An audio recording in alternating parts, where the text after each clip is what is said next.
Alright, we're recording. Still on the first page, but I've got very little left. I've just got basically this one figure, and then maybe some more details in the background, and a speech bubble. I have a feeling we'll get through it pretty quick, but I have a plan. I could jump into the next page, but I'm not going to. If I finish this. My idea, if you must know,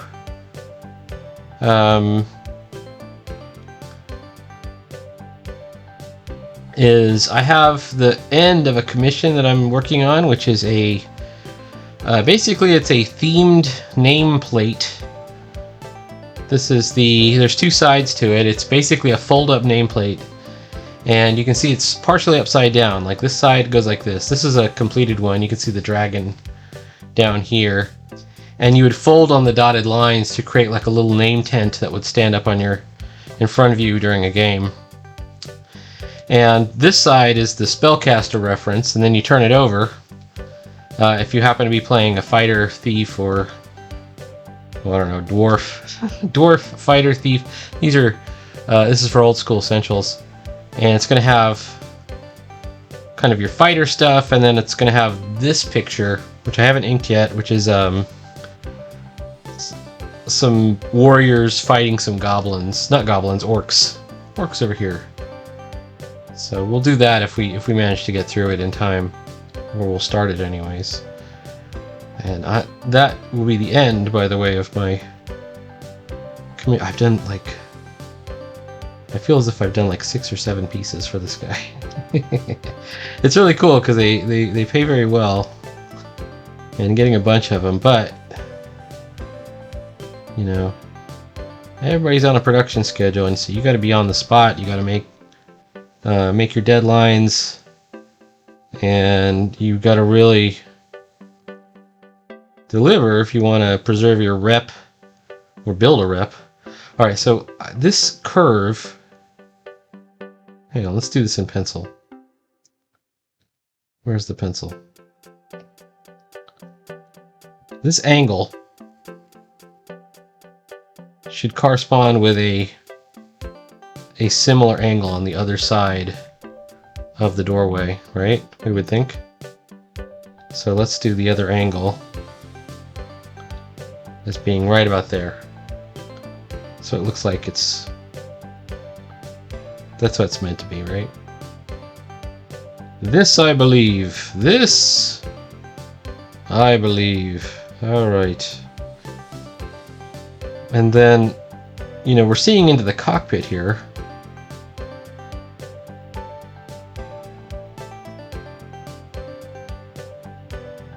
So I also want to put this area in shadow.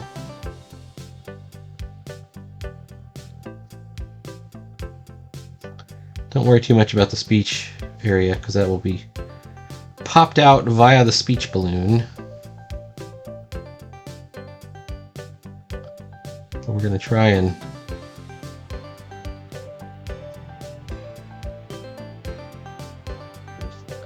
put that in shadow, and then hint at some other details that are in the shadow.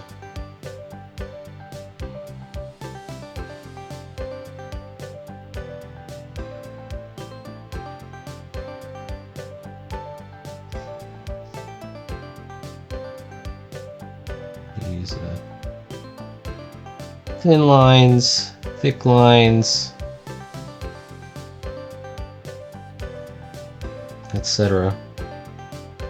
We could even kind of hint at some lines in here.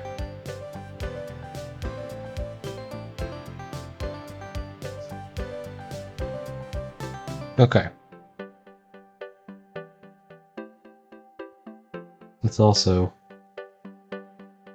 since this is a cylindrical craft, this is one of those moments where I feel like my somewhat heretical view of perspective kind of pays off, because this would be very complicated to try and work into a system. And by working into a system, I mean you'd have to, like, you know, where are my vanishing points, like figuring out all this stuff. to a degree, you can kind of fake it. You can kind of improvise as long as you keep the principles that things are big when they're close, smaller as they go further and further away. You got to make it look right. We're going to make a reflective floor or a polished looking floor.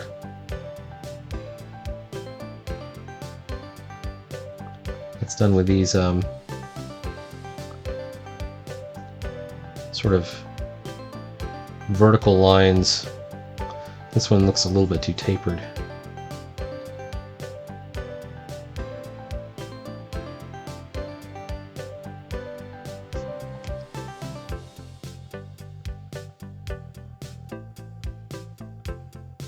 So it looks like maybe like a metal floor, or perhaps even polished to a reflective sheen. You know, similarly, we could do other effects. Maybe it's a chrome effect like we did on the outside of the ship here. Other things that you can do. Alright, this is looking like a good start. We could probably put more like greeblies and things to make this look more technological. But we still have this figure that we need to work on, so let's work on her. Alright.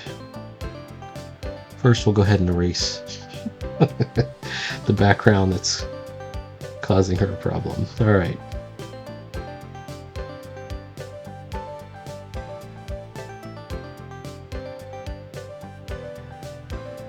And this is kind of an important panel, not just an important page. This is the first time we see the character.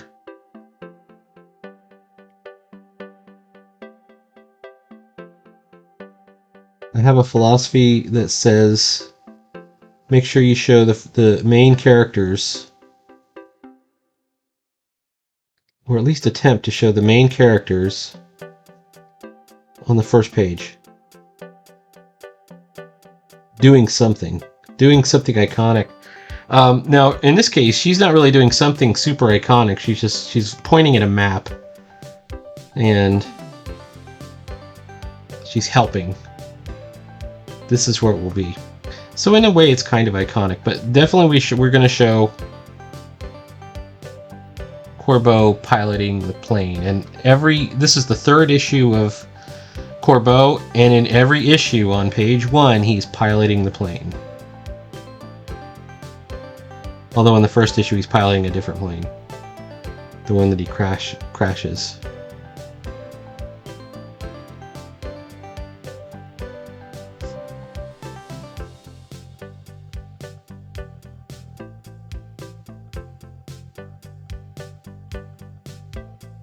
Aura is a wind titan. So she's actually in energy form here.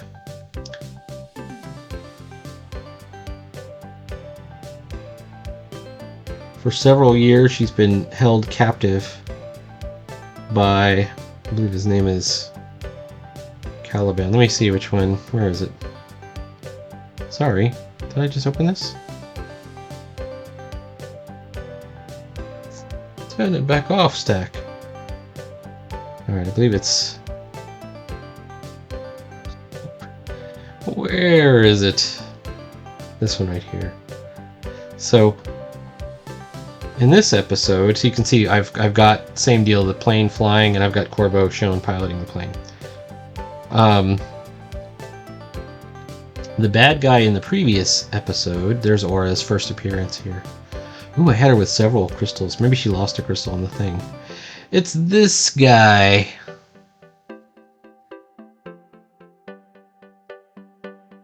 You can see him right here. Caliban.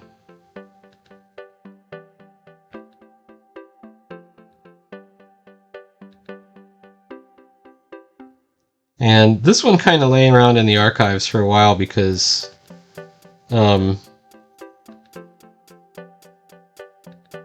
it's like I drew the whole thing and I didn't include the dialogue, and so then I ended up having to go back and really work it up. So, all right.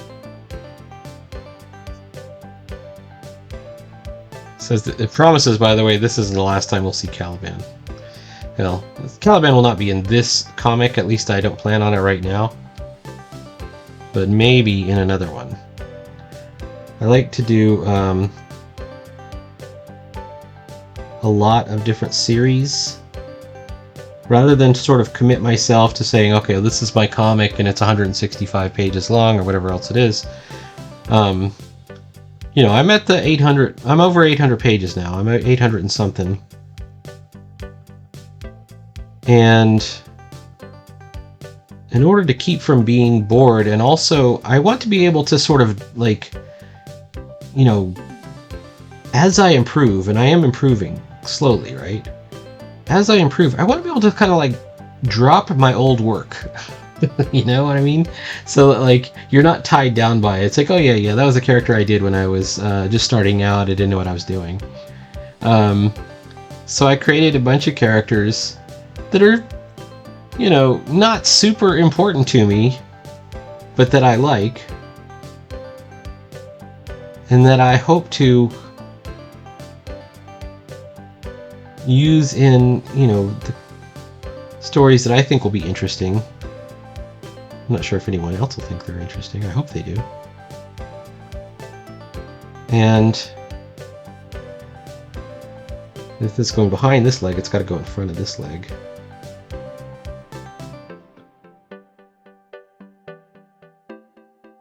There actually is an Aureate Titan in mythology, and that's why I decided to use that name. And it kind of stinks because I had already wanted, I think I had already actually even used that name for another character previously. But it's a perfect example. You know, I should not be judged too harshly on the comics I made when I started out, right? In my first year of making comics. And I want to be able to kind of drop some of those things and you know, you assemble what you can from lessons learned. And you improve over time.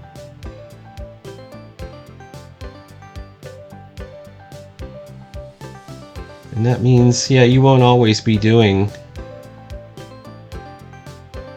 the same characters, but maybe you will. Alright, this is a female hand.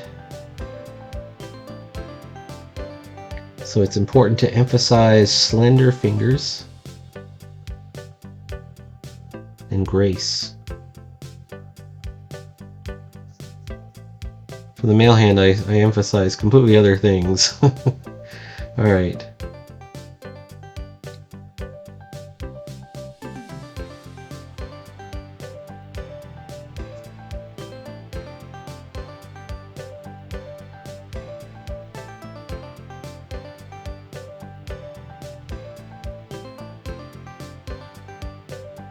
I think I need to move this part of her arm up.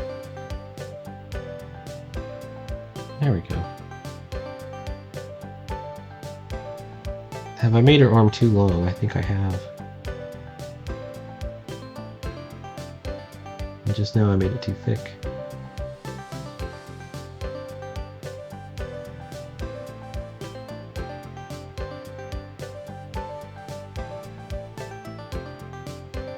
It becomes like that meme, you know, it's like the Rob Liefeld meme where, you know, he's drawing characters from the imagination. Sometimes he's using reference.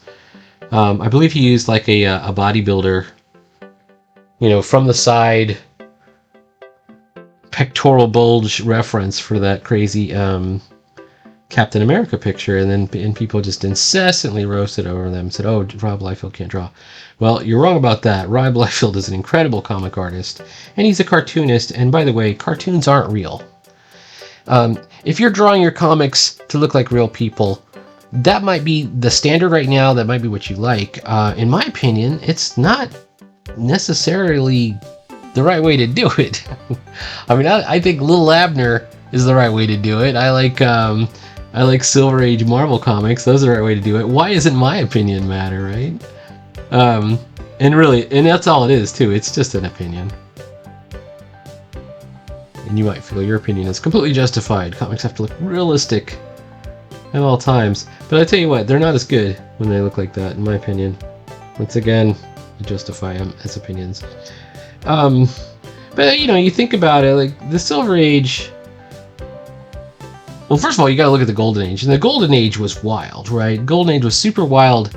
And there's a lot of people who are very amateurish in the Golden Age. And you gotta think about it, you know, the really talented people were in the parts of the industry that were profitable, which would have been advertising.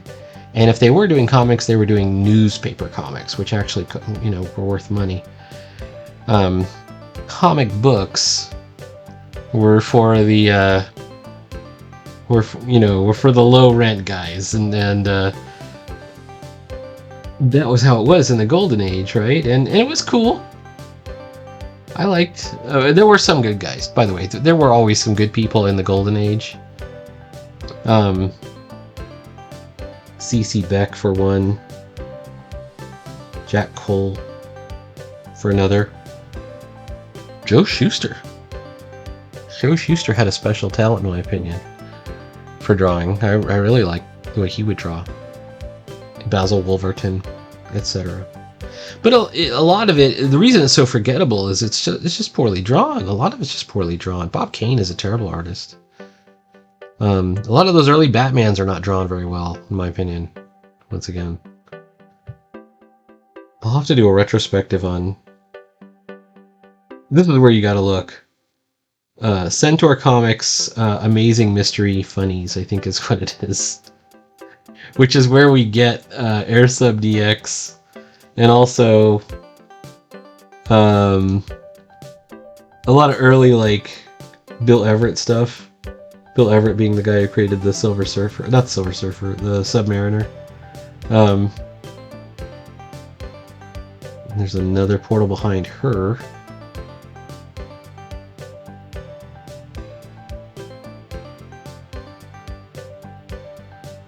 Remember, it's not just an airship, it's also a submarine, so it has, like, sealable bulkheads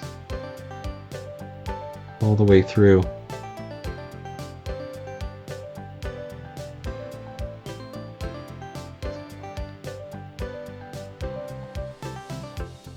And then we could even want to do like a circle, like a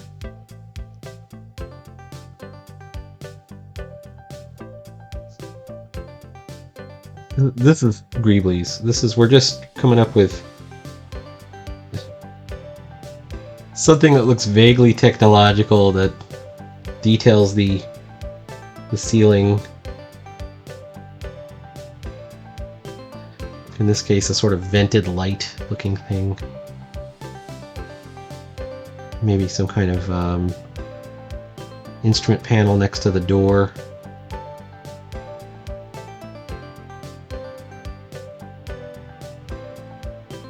Alright, what am I at? 18 minutes? Let's add a couple of...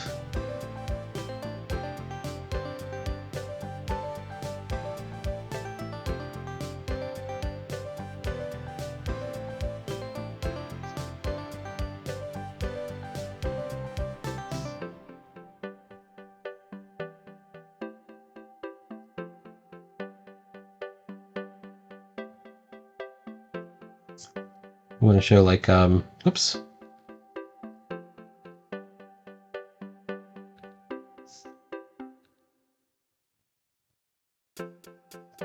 Some panels. Maybe like armored panels. Without creating new tangents, hopefully.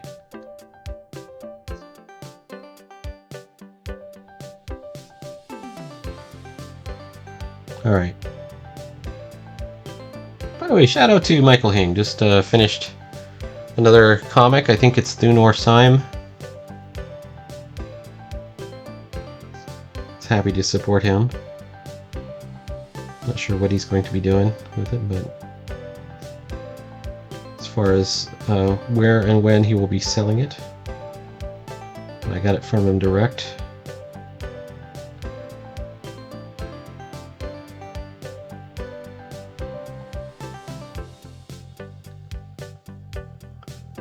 Tell you what, it's getting expensive to ship back and forth to UK.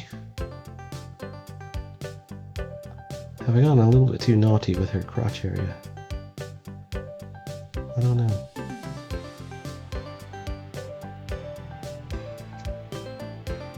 Alright, now, because this wall is foreshortened, you kind of do have to make sure that you're if you're going to fake it in, which is what I'm doing, fake it in right.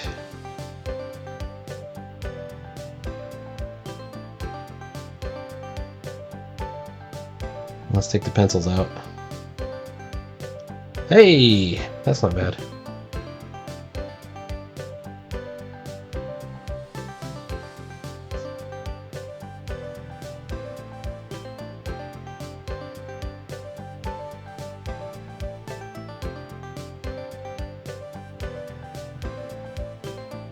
And then make sure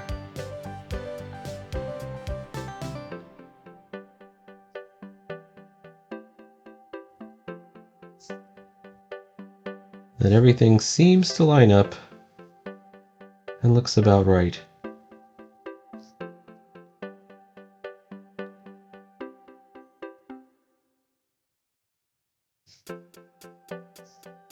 This is like a sliding door that's mostly slid open. And then beyond it, you can see there. Okay, everything's looking okay for her.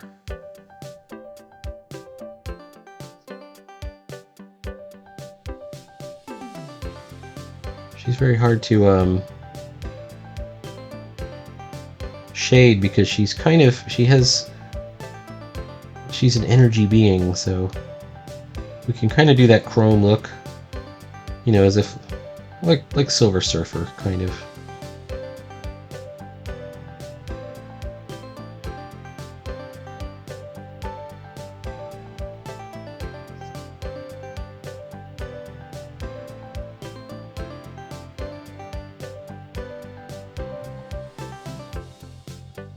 Yeah, let's make sure we get this. Okay, we're going to take the ink layer and reduce the opacity temporarily. I'm going to change the blade. He's saying, I don't understand. Oops. Why we can't just fly out. I flew in after all. Yes, he crash landed in Pellucidar. Now, if you know Pellucidar's actual pulp origin, it's the Hollow World. It's the world at the Earth's core, created by Edgar Rice Burroughs. My version is it's its own world that you reach. It looks like you're going into the Hollow World, but it's its own world, and that's why it's so difficult to get out. Now, they don't know this, of course. But they do know that they have to find a portal to get out. So kind of like Journey to the Center of the Earth, which is Jules Verne. Or Tarzan at the Earth's core. There's many ways to do this. Alright, let's bring back the opacity. And there it is. And that is our page 1. And hopefully it feels as if we're flying along. This is where I would make the decision, do I want to use zip tone? And I don't want to. I have some nice zip tone brushes. But I think I want to not use them.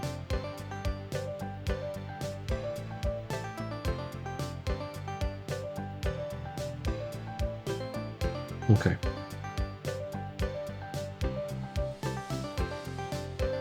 I'm looking at various ways that I could change it up. I think that's looking pretty good. Okay, all things considered, that looks like a comics panel to me. Alright, a Silver Age comics panel. Not like you modern folks do. Where everyone's doing like a Zen pose, like a what's it called? They're doing like a yoga pose, like a pinup pose in every panel. I know those guys have lots and lots of talent. Probably more talent than me, I would say, for the most part. But it's talent at drawing nothing, because yoga poses don't mean shit, man. Pinup poses aren't comics. Alright. So now I've got this crazy fantasy art piece that I want to do. This is meant to be a frog's mouth helm, or gray helm. These are meant to be orcs. This is some, what I call old school Dungeons and Dragons art. So let's start with this orc up front. We're going to throw up a new... Oh, no. What's going on here? Hang on. There's something I put in the inky layer, but I can't tell what it is. Is there anything? Am I missing something? You know what? I don't think there is anything. So what we're going to do is we're going to bring it down to layer 35. And then we're going to, once again, we're going to start inking this orc here. Now, fantasy art is not comic art. It has a strong relationship to it. The very first, like, role-playing game art was pretty much just traced off of like Marvel Comics, Doctor Strange, Nick Fury.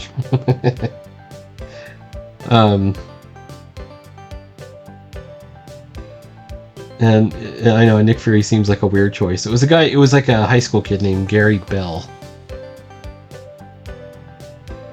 And, you know, he didn't know what he was doing. He only charged a couple of bucks per illustration. Gary Gygax was like, I need the illustrations to be in this book. I'm self-funding it. I'm working as a shoe repairman out of my basement. But I have this great idea. So, do we blame Gary? No, first, do we blame Gary Bell for tracing? He was a high school student. I don't blame him. I don't blame him at all. Do we blame Gygax? No. But anyways, that first era of D&D illustration is pretty bad. And then what was cool about it is that the fact that it was bad ended up being like inspirational, and I think that's kind of cool. And they soon got people that really were good. You know, Errol Otis appeared out of California. Dave Trampier appeared out of nowhere.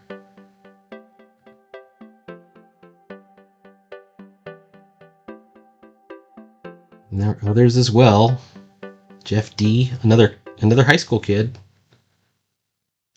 Very young. Alright, let's take a look. Is that looking like a fantasy orc character? I think it does, to a degree. Right?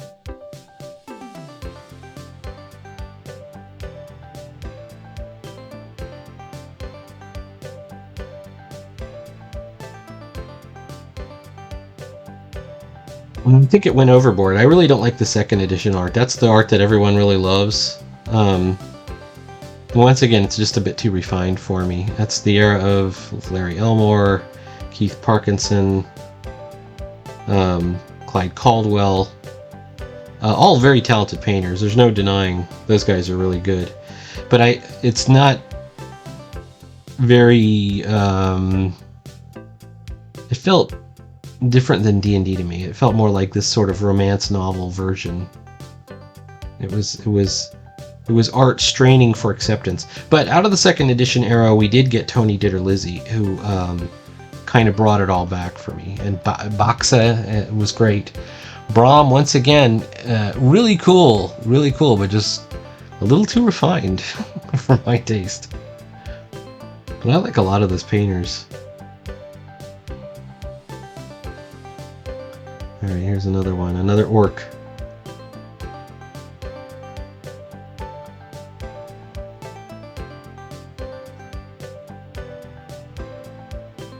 Orcs in D&D, or my version of them is porcine.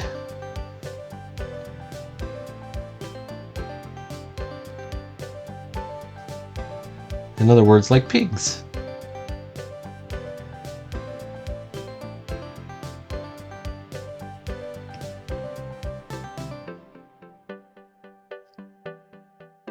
It's my preferred way to depict them.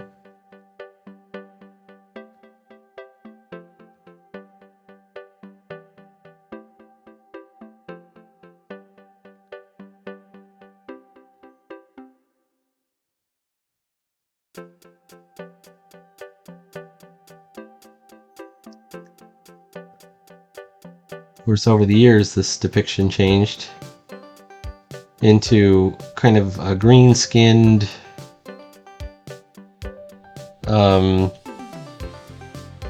it's World of Warcraft that really did it, like that really kind of defined the modern look of the orc.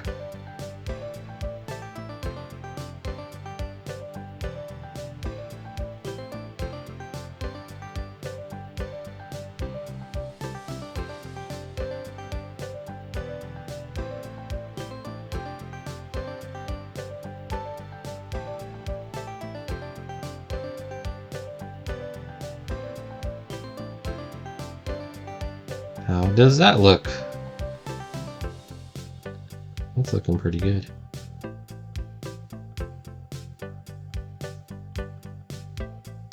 Alright, let's get in shoulder guard.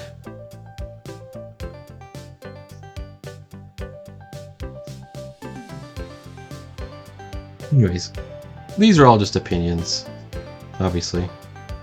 And if you don't like my opinions, I have others.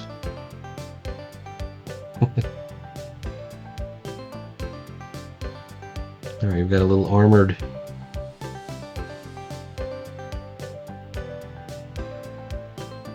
kind of coat is what he's wearing.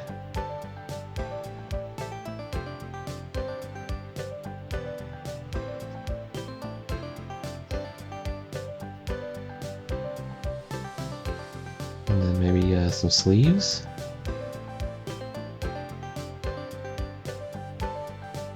I want to make sure that I'm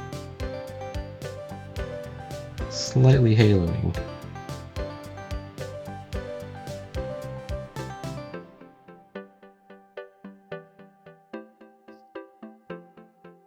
Man, that early D&D art was something else. It was so inspiring. It was so inspiring. It didn't have to look perfect at all.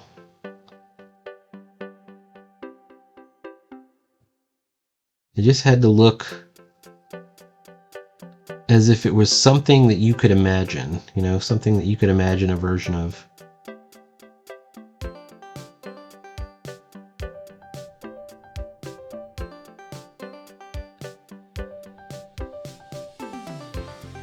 And in that way, it was very accessible.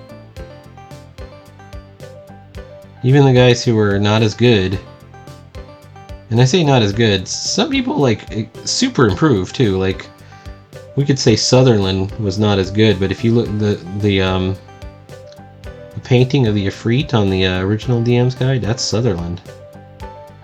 It's DCS. Dave C. Sutherland. That's really good. And the iconic idol on the front of the player's handbook, also Sutherland, I believe.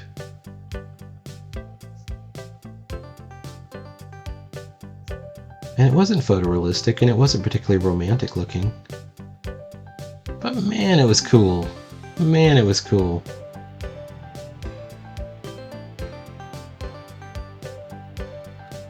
There's something to be said for art like that. Alright, so we've got this sort of kilt looking thing. Let's see what he looks like. And we drop it down. That'll be about the right size right there. I don't know if I like this little edge I put on the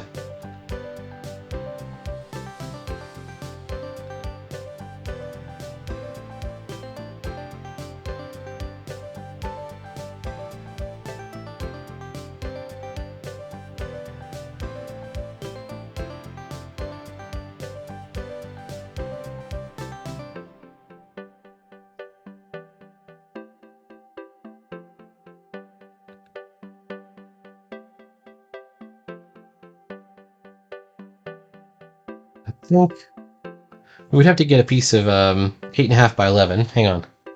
To get the right size, to figure out what's the print size for this.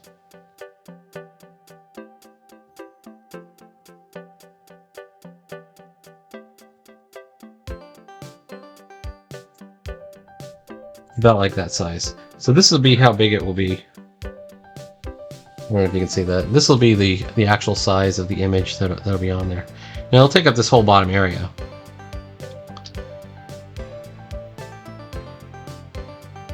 I think I might do one bonus image on here, and it'll basically just be a diagram of how to fold and use the nameplates. So in case you were confused, you would just go, oh, okay, you're supposed to fold here and tape it.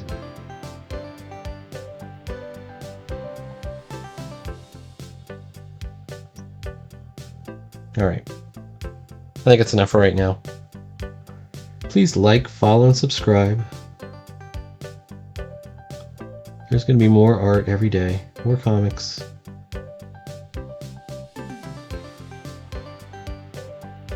More D&D art. More sketchbooking. This whole thing's about to pop off. Alright. Talk to you later.